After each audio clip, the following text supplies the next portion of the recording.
The door swung open without a knock, and my heart stopped as Marcus stood there, his silhouette framed by the dim hallway light. His eyes, usually so guarded, burned with something raw, something I couldn't name, but felt like a storm about to break. I dropped the book I'd been pretending to read, the pages crumpling against my chest as he stepped inside, uninvited, and changed everything. It was a humid August evening in Chicago, the kind where the air clung to your skin like a second shirt. I'd moved into this brownstone apartment 3 months ago, a fresh start after a messy breakup back in Seattle. My name's Ethan Caldwell, 27, a graphic designer with a knack for overthinking and a habit of keeping people at arm's length.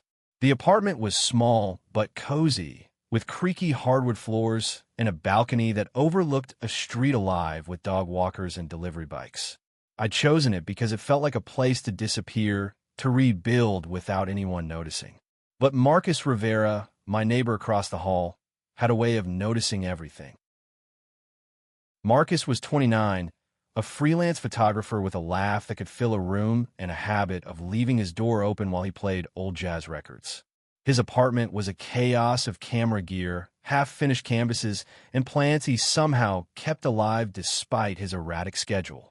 We'd met the day I moved in, when he'd offered to carry a box up the stairs, and ended up staying for an hour, talking about everything from street art to the best taco truck in the city.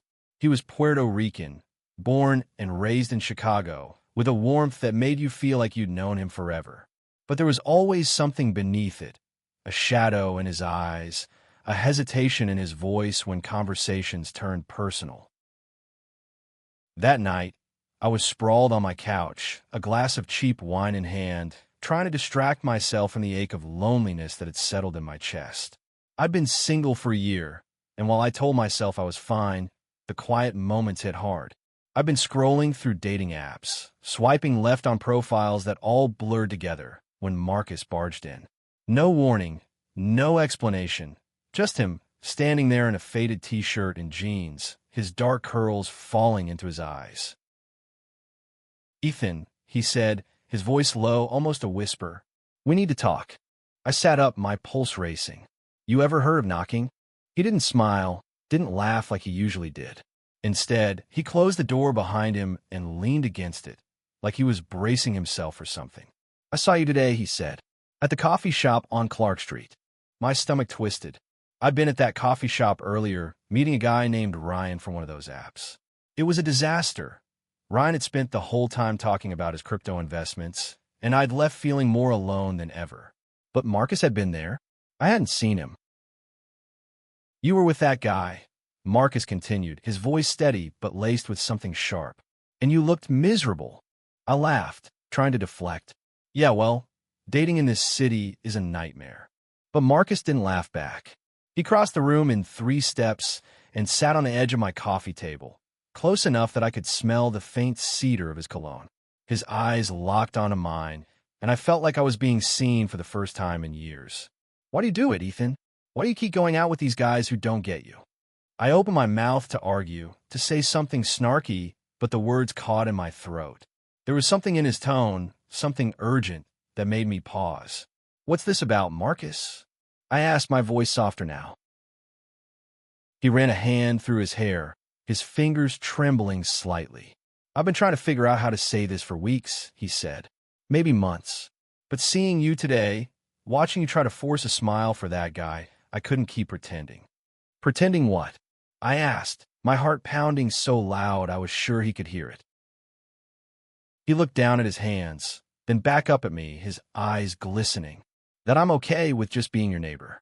That I don't think about you every time I pass your door. That I don't want." He stopped, his voice breaking, and the room felt too small, too quiet, too everything. I stared at him, my mind racing. Marcus was my friend, my annoyingly charming neighbor who left me notes about new coffee shops and dragged me to art gallery openings. But this was something else, something I hadn't let myself see.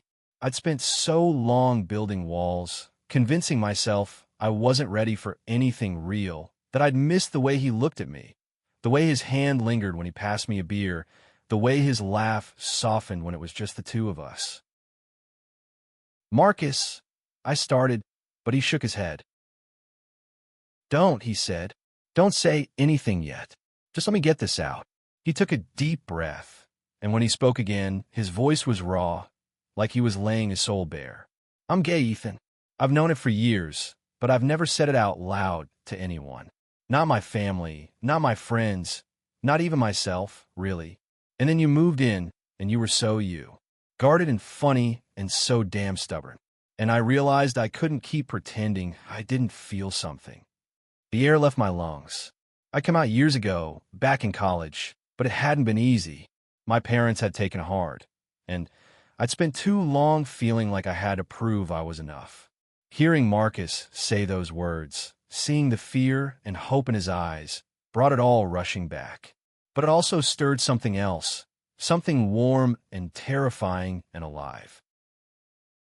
I don't know what to say, I admitted, my voice barely above a whisper. He smiled, but it was shaky, like he was holding himself together by a thread. You don't have to say anything tonight. I needed you to know. I needed to stop hiding. He stood, like he was about to leave, but I reached out, my hand grazing his wrist. Wait, I said. Don't go. And in that moment, with his pulse under my fingertips and the weight of his truth hanging between us, I knew nothing would ever be the same. Marcus froze, his wrist still under my fingers, his eyes searching mine for something I wasn't sure I could give. The room was heavy with the weight of his confession, and my own heart was a tangled mess of fear and longing. I'd spent so long running from anything that felt too real, but here was Marcus, tearing down every wall I'd built with just a few words. Ethan, he said, his voice soft but urgent, you don't have to do this. I didn't come here to push you into anything. But I wasn't letting go. Not yet. Just sit down, I said, my voice steadier than I felt. He hesitated, then sank onto the couch beside me, close enough that our knees brushed.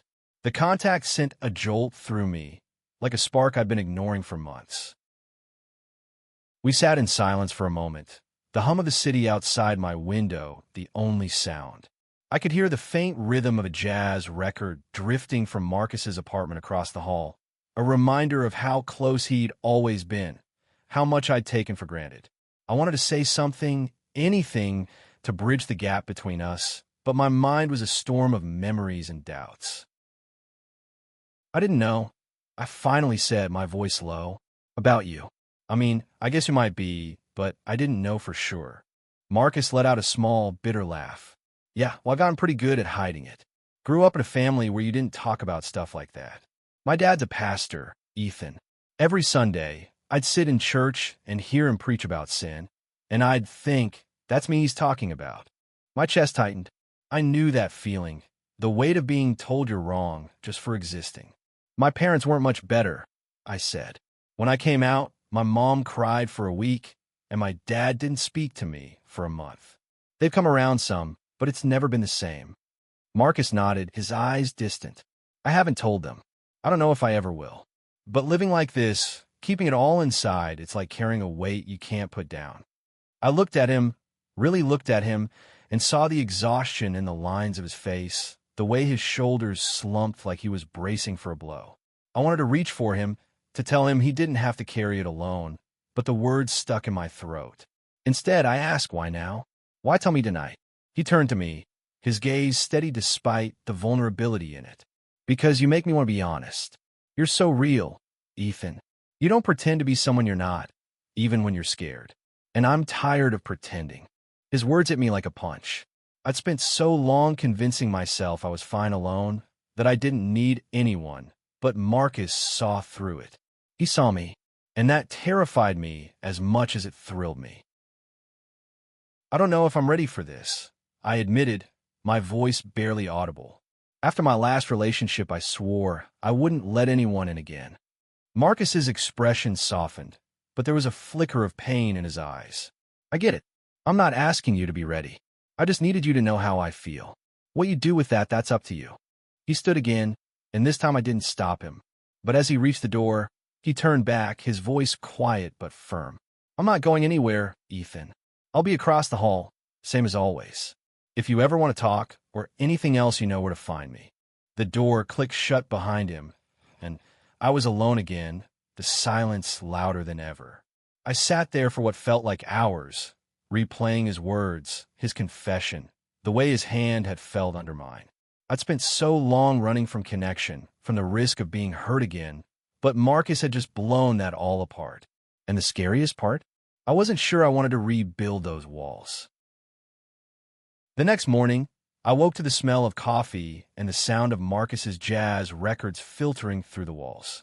I lay in bed, staring at the ceiling, trying to make sense of the storm in my chest.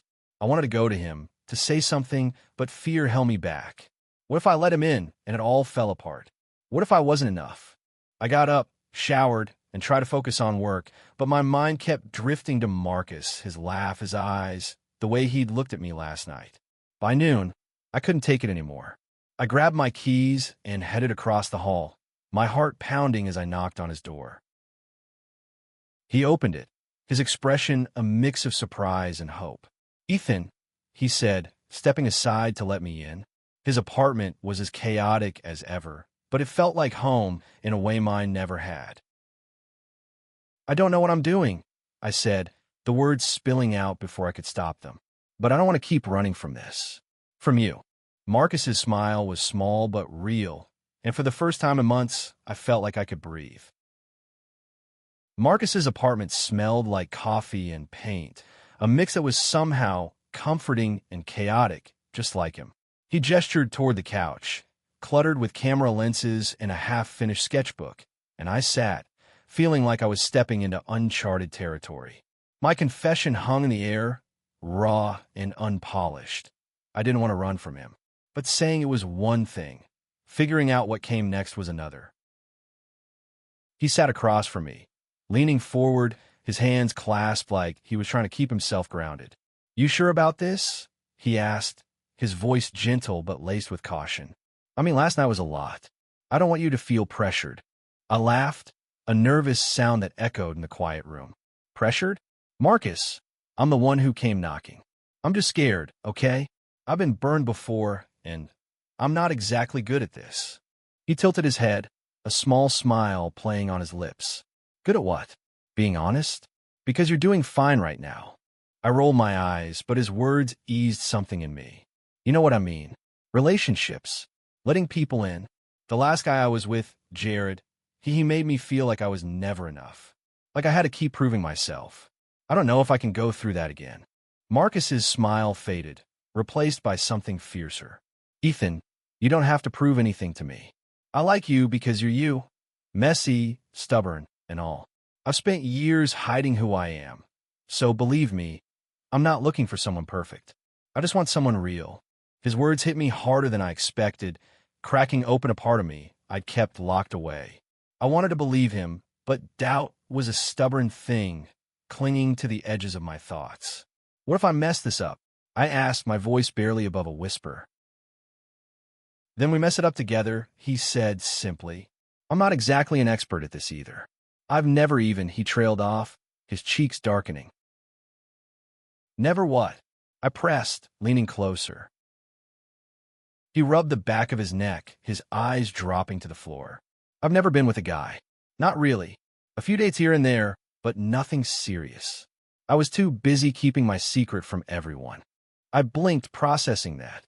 Marcus, with his easy charm and infectious laugh, had been carrying that weight alone all this time. It made my own fear seem smaller, somehow. "So we're both figuring this out," I said, a small smile tugging at my lips. "Great. No pressure then." He laughed, and the sound was like sunlight breaking through clouds. "Exactly. We'll go slow, okay? No rush, no expectations. Just us. Us," I repeated, testing the word. It felt right, but terrifying, like stepping onto a tightrope without a net. Over the next few weeks, us became something real. We didn't put a label on it, but we fell into a rhythm. Coffee on my balcony in the mornings, late night talks in his apartment, walks through the city where our hands brushed but didn't quite hold. Marcus was patient, never pushing, but there was a spark in his eyes every time he looked at me, a promise of something more if I was ready. One evening, We ended up at a small jazz club in Wicker Park, a place Marcus swore had the best live music in Chicago. The room was dim, packed with people swaying to a saxophone's mournful wail. We sat in a corner booth, our knees touching under the table, and I felt bolder than I had in months. Maybe it was the music or the way Marcus's eyes lit up when he talked about the band, but I reached for his hand, lacing our fingers together. He froze just for a second, then squeezed my hand back, his smile soft but electric. "You sure about this?" he asked, echoing his question from weeks ago. "Yeah," I said, and for the first time I meant it. "I'm sure, but life has a way of complicating things." The next morning, I woke to a text from my sister, Lily, who lived in the suburbs. "Mom and Dad are coming to visit next week. They want to see you." My stomach dropped.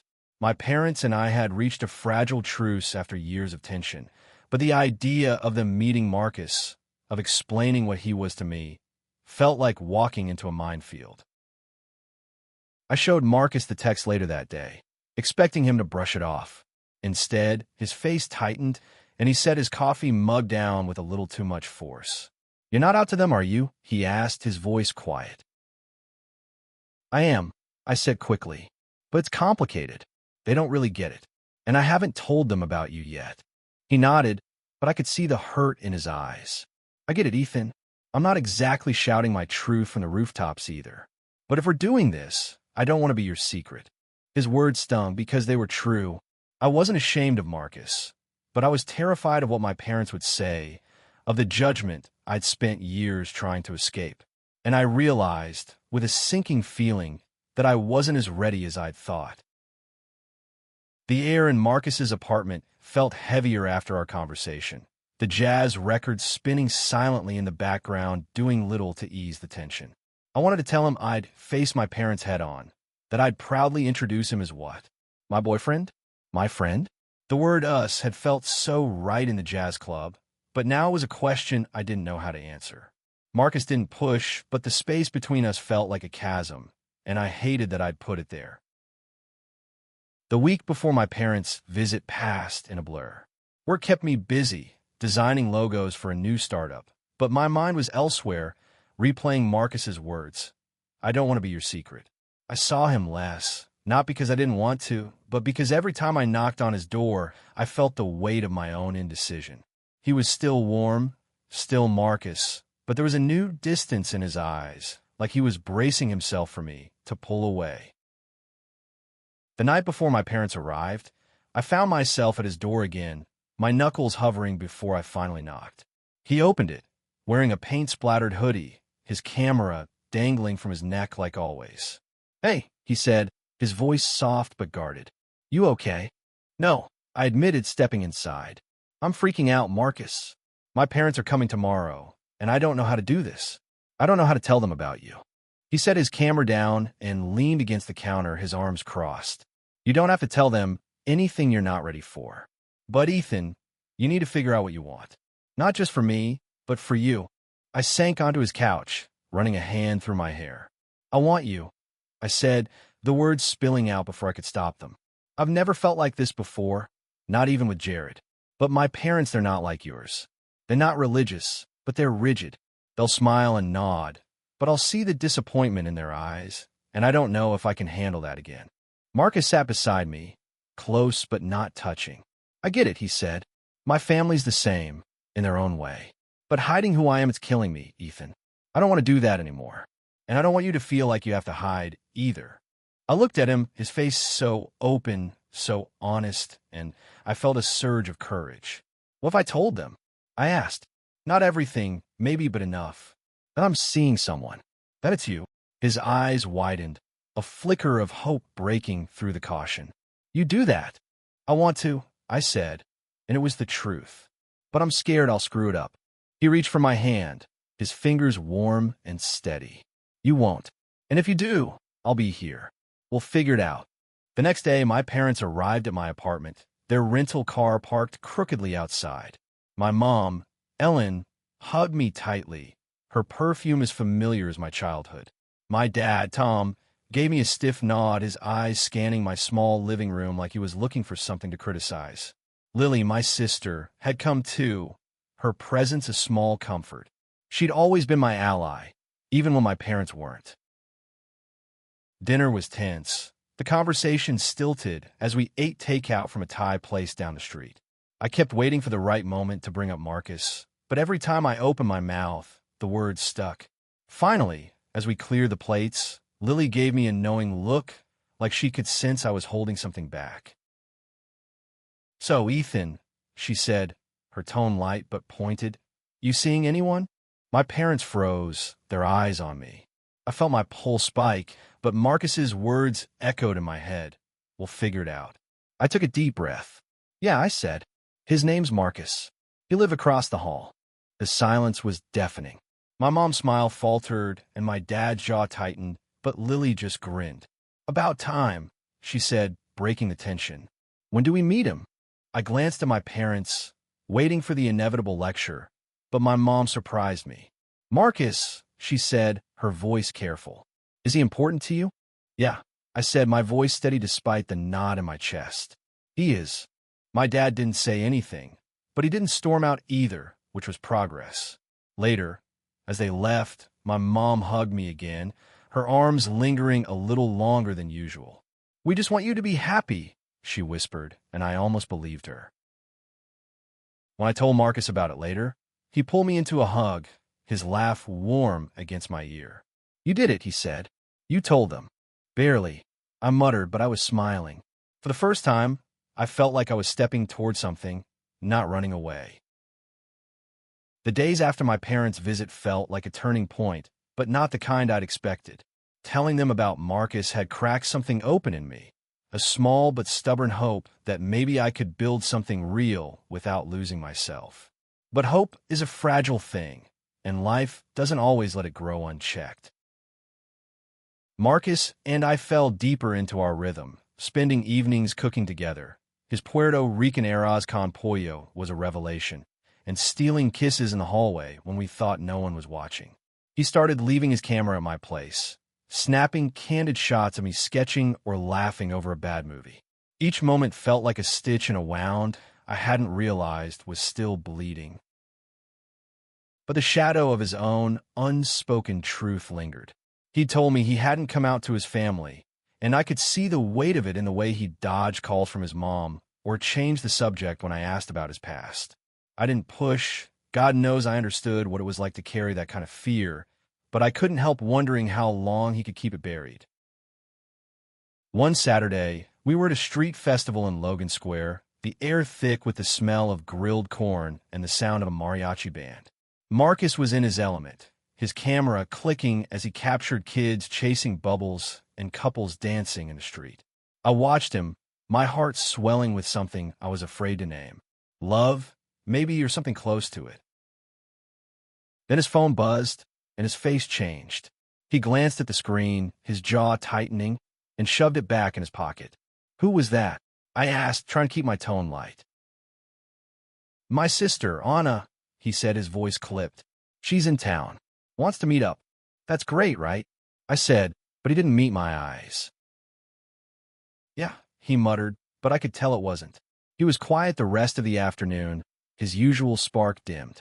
When we got back to his apartment, he tossed his camera onto the counter and sank onto the couch, his head in his hands. "Marcus," I said, sitting beside him. "Talk to me. What's going on?" He took a deep breath, his voice barely audible. "Anna's close with our dad. If I tell her about me, about us, she'll tell him. And I don't know if I'm ready for that." I reached for his hand, my thumb brushing over his knuckles. "You don't have to tell her anything," I said. "But you told me you were tired of hiding. What's changed?" He looked at me, his eyes raw with fear. You changed everything.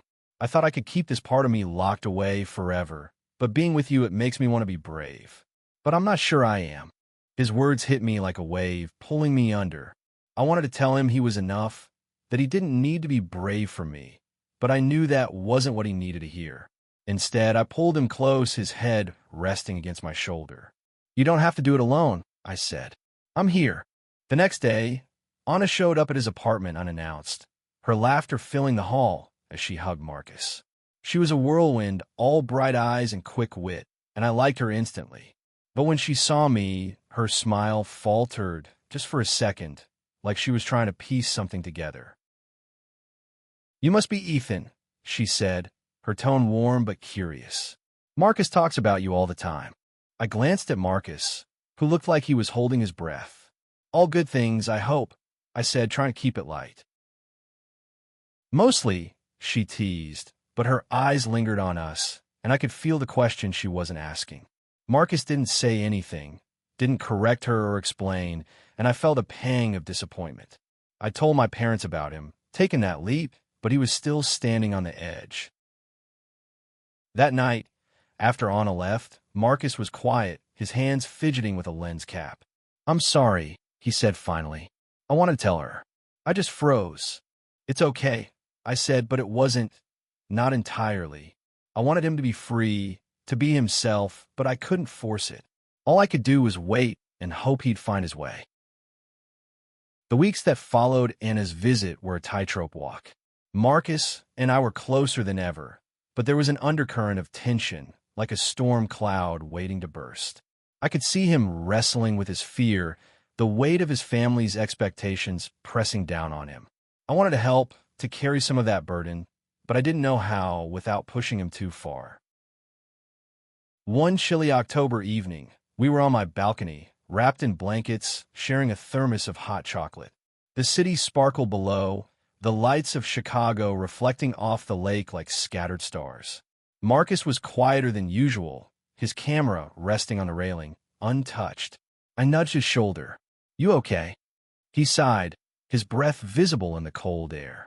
"I've been thinking about Anna, about my dad, about all of it. I want to tell them, Ethan. I do. But every time I try, I hear his voice in my head, preaching about what's right and wrong." I set the thermos down, turning to face him. "You're not wrong, Marcus. You're not a sin. You're just you. And that's enough." He looked at me, his eyes glistening. "You really believe that?" "I do," I said, and I meant it. "And I think you do too, deep down. But you have to decide when you're ready to say it out loud." He nodded, but the doubt in his eyes didn't fade. "What if they reject me? What if I lose them?" "Then you'll still have me," I said, my voice fierce. "And Lily, and your friends, and everyone else who sees you for who you are. You're not alone in this." He reached for my hand, his fingers cold but steady. "I don't deserve you," he whispered. "Shut up," I said, pulling him into a kiss. It was soft at first, then deeper, like we were trying to anchor each other against the uncertainty.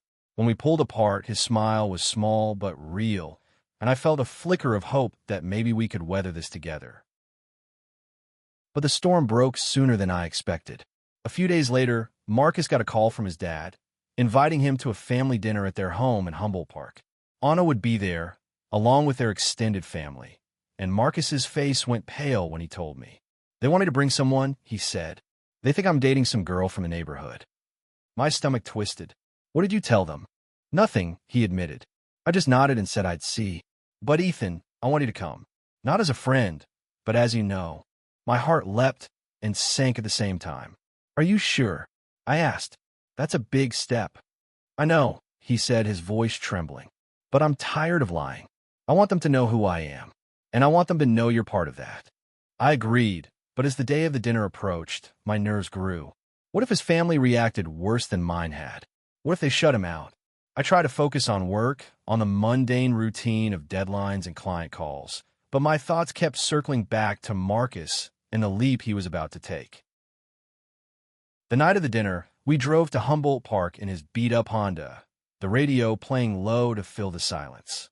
Marcus's hands gripped the wheel tightly, his knuckles pale. "You don't have to do this," I said one last time. "Yes, I do," he said, his voice steady despite the fear in his eyes. "I need to be honest. For me. For us." We pulled up to a modest brick house, the porch decorated with fairy lights and a Puerto Rican flag. Inside, the air was warm with the smell of pernil and tostines, and Marcus's family greeted us with hugs and laughter. His mom, Carmen, was a force of nature, her smile wide as she pulled me into an embrace. His dad, Pastor Luis, was quieter, his eyes sharp as they took me in.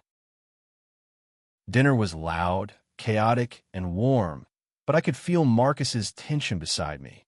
As dessert was served, flan that melted on my tongue, Anna caught my eye, her expression curious again.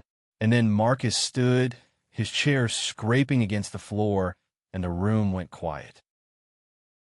"I need to say something," he began, his voice shaking but clear. "I've been hiding something from you all.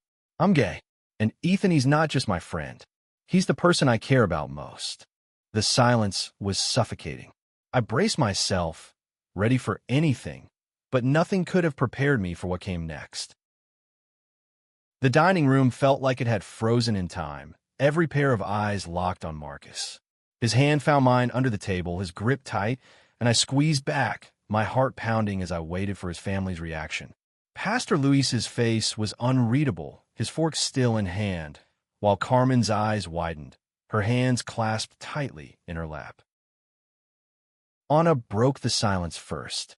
"Marcus," she said, her voice soft but steady, "why didn't you tell us sooner?" He let out a shaky breath. "I was scared. I didn't know how you'd take it. Dad's sermons, they made me think I'd be letting you down." Luis set his fork down, the clink loud in the quiet room. "You think I turned my back on my son?" he asked, his voice low but not angry. "Marcus, I preach about love, about grace. I may not understand everything, but you're my blood. Nothing changes that." Carmen reached across the table, her hand covering Marcus's. "Mijo, we love you. Always." Her eyes were wet, but her smile was fierce, protective. "And Ethan," she added, turning to me, "you're welcome here. You make my son happy. That's enough for me." I felt a lump in my throat, the weight of their acceptance catching me off guard. I'd braced for rejection, for the kind of cold distance I'd felt from my own parents, but this was different. It wasn't perfect. Luis's expression still held a trace of uncertainty, and I knew it would take time for him to fully come around. But it was a start. The rest of the dinner passed in a blur of cautious warmth. Anna asked me about my work, her teasing tone easing the tension, while Marcus's cousins peppered us with questions, some awkward, some kind. By the time we left, Marcus's shoulders were lighter, his smile brighter than I'd ever seen. In the car, he turned to me, his eyes shining. "I did it," he said, almost disbelieving. "I told them, and they didn't hate me." "They love you," I said, reaching for his hand. "And so do I." The words slipped out before I could stop them, and Marcus's breath caught. He pulled the car over, the streetlights casting soft shadows across his face. "Say that again," he whispered. "I love you," I said, my voice steady this time. "I'm terrified, but I do." He leaned across the console, kissing me with a fierceness that stole my breath. "I love you too," he murmured against my lips, and for the first time, I felt like we were standing on solid ground. The months that followed weren't perfect. Marcus's dad called him often, their conversations a mix of love and struggle as Luis grappled with his beliefs. My own parents came around slowly, my mom sending me a text one day that simply said, "Tell Marcus we'd like to meet him properly." It was small, but it was enough. Marcus and I grew together, our lives intertwining in ways I hadn't dared hope for. We spent weekends exploring the city, his camera capturing moments I'd never thought to notice. A child's balloon floating over Lake Michigan, the way the L train's lights blurred at dusk. He taught me to see the world through his lens, and I taught him to let go of the fear that had held him back for so long. One evening, as we sat on my balcony, the city humming below, Marcus turned to me, his expression serious. "You changed everything, Ethan," he said. "That night, I walked into your room. I wasn't just telling you my truth. I was finding it." I leaned against him, my head on his shoulder. "You gave me a truth I wasn't ready for," I said. "But I'm glad you did." We sat there, wrapped in each other and the quiet promise of a future we'd build together. It wasn't perfect, and it wouldn't be easy, but it was ours. And that was more than enough.